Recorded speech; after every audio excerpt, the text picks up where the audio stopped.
Deixa o like no vídeo e comenta cofundador aqui. do Você acha MBL, que isso vai né, mudar alguma presidente hoje coisa no do Brasil? Missão, Partido Missão que tem uma proposta aí de candidatura à presidência da República neste ano, e inclusive nós temos aqui as pesquisas acompanhando, mas vamos começar o nosso assunto com um boa tarde aqui ao Renan Santos, que vem com a gente aqui na Paiquerê 91,7, bater esse papo aqui no nosso Boa Tarde Paiquerê. Boa tarde, Renan, tudo bem? Boa tarde, uma honra estar aqui contigo. Muito obrigado pela oportunidade, um prazer e vamos trocar ideia. Vamos lá, Renan, conta um pouquinho pra gente, pro ouvinte que ainda não se acostumou muito com o Missão. A missão, E com a eu missão. odeio corrigir, mas é que existe a rede de sustentabilidade, então a gente é a missão. Não Ah, é nem muito entendi. ficar pentelhando, não sou de encher o saco, mas a ideia é a gente firmar a marca. A ideia é Tá. a missão. A Ou missão, o partido missão. a missão é um partido. Sim. Tá, então tá. Então, o Partido Missão criado pelo MBL, explica um pouco desta relação. É uma evolução do MBL, é uma criação paralela, para o nosso ouvinte entender um pouco, que já estava acostumado com o MBL anteriormente, que você mesmo foi um dos criadores também. Você falou um termo bom, é uma criação paralela. O MBL não vai deixar de existir e tampouco o MBL virou a missão. O MBL ele tem um papel institucional de ser um movimento de pressão. Ele inova na linguagem política, ele organiza manifestações, ele cria novas lideranças. Esse é o papel do movimento e sempre foi. E ele não tem por que deixar de existir. A questão agora nós temos que ter um trabalho institucional em mandatos. Um trabalho político institucional. Esse trabalho é diferente do trabalho de um movimento. Ele tem que ser mais sério, ele tem que ser mais firme e rígido, ele tem que experimentar menos. Se você quer experimentar na ação política, faça parte de um movimento. Agora, se você tem um mandato, você recebe dinheiro público, você tem compromisso com as pessoas, portanto, o partido é uma formalização. Então, são duas naturezas diferentes. E o MBL continua na atividade. Normalmente.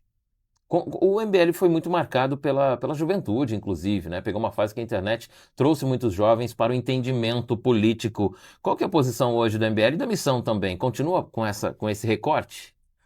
Saiu algumas pesquisas interessantes do Datafolha ao Atlas que mostram uma presença muito forte nossa no eleitorado da tal da geração Z. Da geração Então, Z, chega a 10% da geração Z. Isso no Datafolha. No Atlas a gente bate 22%. O número é bem maior. Até porque a Atlas faz uma captação de dados digital, então acho que ela pega mais um eleitor que não vai estar na rua, por exemplo, pegando pesquisa. Mas em ambos os casos é uma presença bem grande e mostra um recorte que nós tratamos de, vamos dizer, dar voz, que é um eleitor jovem, ou nem só um eleitor, é uma pessoa que pensa política de maneira diferente, que já não está presa de maneira tão estática nessas categorias de direita, esquerda, Bolsonaro e Lula, e que estão a fim de inovações, até porque o mundo está mudando. O mundo está mudando tecnicamente falando assim, para a pessoa que está vindo, para não parecer muito complicado. O mundo hoje é determinado por celular, por empresas novas surgiram, às vezes o cara arruma um emprego, vai trabalhar com Uber, o cara vai fazer um iFood. Hoje as pessoas vivem muito mais no universo dos videogames do que dos filmes e da música. Então é uma geração muito diferente. E como ela é diferente, ela não vai raciocinar política igual os pais dela. E a gente está mais em sintonia com essa geração. Boa, curioso esse tema que o MBL traz, a missão traz, porque não é só uma mudança geracional, né? É uma mudança disruptiva de comportamento também.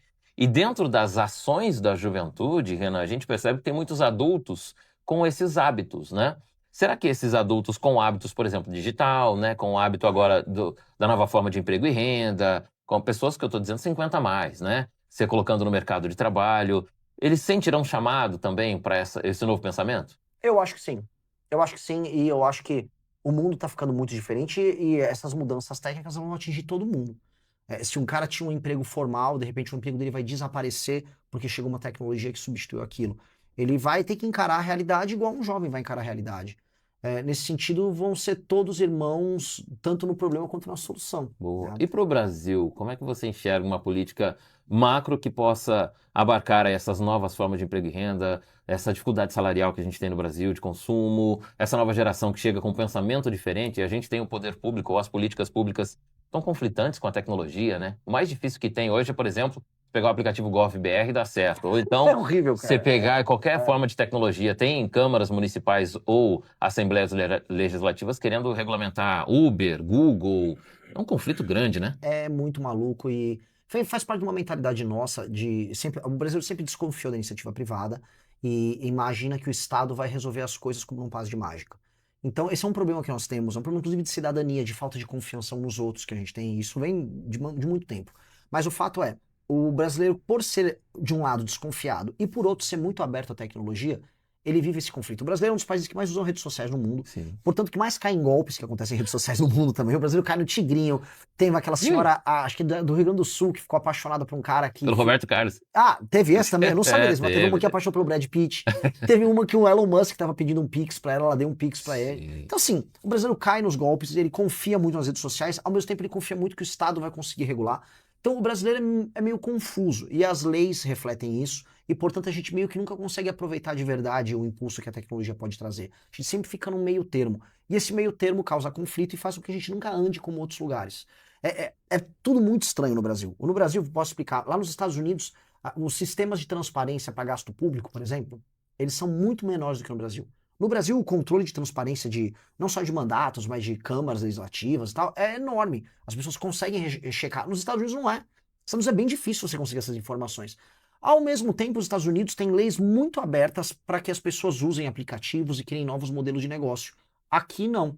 Então, como levar o melhor dos dois mundos? Eu acho que o Brasil tinha que ser transparente, usar tecnologia no setor público a nosso favor, e ao mesmo tempo o Brasil pode ter regras claras, regras, por exemplo, trabalhistas muito simples, para entender que nesse novo mundo, a própria ideia de emprego formal vai ficar cada vez mais restrita a uma minoria, muito pequenininha, porque vai mudar. Se é para bem, se é para mal, a gente pode discutir, mas é uma realidade que chegou. É igual a gente ficar falando, mas eu ainda quero usar minha máquina de escrever, eu quero ser um datilógrafo. Cara, não vai mais existir isso. E que a gente se adapte a uma nova circunstância. Mas e você, como pré-candidato à presidência, precisava também pensar e vai debater muito isso sobre como um ministério, por exemplo, se coloca nessa nova realidade, né? Como um ministerial, um conjunto de ministérios? Isso, é. Sim, uma coisa que a gente tem que entender, a tecnologia é inevitável, e a não ser que a gente fale, não, nós não vamos proibir que tecnologia chegue no Brasil, nós vamos ter que nos adaptar da melhor forma possível e usar isso a nosso favor. Então, vou dar um exemplo assim, de coisas muito positivas que a tecnologia pode impactar a vida das pessoas nem pensaram nisso. Todo mundo fica brincando em inteligência artificial para fazer meme, para ficar fazendo pergunta para passar na prova, na faculdade ou na escola. Agora, a inteligência artificial ela pode ser usada no SUS. Se você coloca, por exemplo, prontuário único no SUS, que é todas as vezes que você for ser atendido por uma UBS, uma UPA, aquilo vai gerando um prontuário. Então, aquilo vai criando uma base de dados sobre você. E aí você vai pegando os padrões. Se você põe uma inteligência artificial que tem assim, machine learning, traduzindo ele vai vendo esses dados e vai criando conclusões com base nisso, você consegue ver, essa pessoa vai desenvolver tal doença, essa pessoa tem hipertensão, ela tem, vamos dizer, muito açúcar no sangue, se alimenta mal, tá com gordura abdominal, essa pessoa tem uma alta tendência a ter diabetes. Você já começa a fazer uma política voltada para isso. Você manda um agente de saúde focar, bota a pessoa para fazer exercício. Você evita de ter a doença, não precisa gastar tanto com o remédio lá na frente. Então, tem muita coisa que a tecnologia, como um todo, vai revolucionar o serviço público. Mas muito.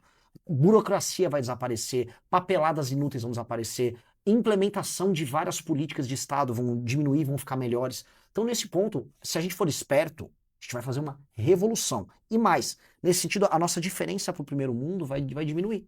As pessoas ainda não pensaram nesse ganho. Como você não vai depender tanto, por exemplo, de uma massa de pessoas que no Brasil, infelizmente, a formação do nosso mão de obra ainda é muito ruim. Então, essa diferença que o primeiro mundo tem pra gente diminui, porque a inteligência artificial que atende aqui vai atender no Japão ou nos Estados Unidos. Então, nesse ponto, vai ter uma melhora bem grande. Renan, você fala sobre o que a tecnologia pode trazer aí, né, no sentido mais criativo e tal. A gente já tem um problema de dados no Brasil, que é a interligação dentro das unidades federativas. Por exemplo, a gente usa o SUS em Londrina, né? Eu moro aqui, sou usuário do SUS. Se eu vou para São Paulo em uma determinada viagem, algum motivo, vou precisar usar o SUS lá, eles não resgatam meus dados aqui de Londrina. Então, o histórico que eu tenho, talvez lá no posto de saúde, falando aqui, você veio semana passada, estava com dor de cabeça, em São Paulo não existe. É o prontuário único que precisa. Exatamente. Outro ponto que também não existe, se eu tenho aqui uma escola em Londrina e eu vou contratar o Renan para trabalhar na minha escola, e eu preciso puxar aí sua ficha criminal, eu só puxo do Paraná. O BO Aí eu não tenho, se você tem um crime relacionado, por exemplo, à infância, eu estou te contratando para ser um professor. Se você tem isso lá no Nordeste, no Centro-Oeste, em outro estado que seja, eu não consigo saber. Sim. Os dados não são unificados. E imagina um policial que tá no meio de uma operação, ele pega um cara, vai puxar, não dá para puxar. O cara tem que pedir um ofício para conseguir vir a tempo. São essas restrições estúpidas. Eu acho que a tecnologia, na verdade com a tecnologia que a gente já tem, a gente já conseguiria resolver isso. É que não houve vontade política em fazer. Tanto do BO, são dois exemplos, eu acho que você levantou, tanto do BO quanto do prontuário único, foi só falta de vontade. Aqui, em ambos os casos, como aí vem a inteligência artificial e vem a tecnologia, você consegue cruzar dado, e você consegue pegar o padrão, e você consegue se antecipar o problema, na maior parte dos casos. E isso é incrível. Então essas serão ganhos que a gente vai ter. Aí a dúvida é, até que ponto aí sim o político brasileiro não vai atrapalhar o uso dessas coisas? Sim. Porque o que você colocou aqui muito bem o político brasileiro já está atrapalhando isso funcionar agora com a tecnologia que a gente já tem. Pois é. Eu acho que parte dessa nossa forma que temos no Brasil de governo, em que nem todos os estados são parceiros da República e por aí vai, né? E alguns são. Então, talvez isso, o governo do estado não ceda os dados, não queira entrar com uma ação unificada como esta, porque dependendo de quem é o presidente, não atrapalha um pouco essa forma com que o Brasil é governado? Eu acho que a tensão entre o Estado, o ente federativo e a União, ele é normal em todos os lugares.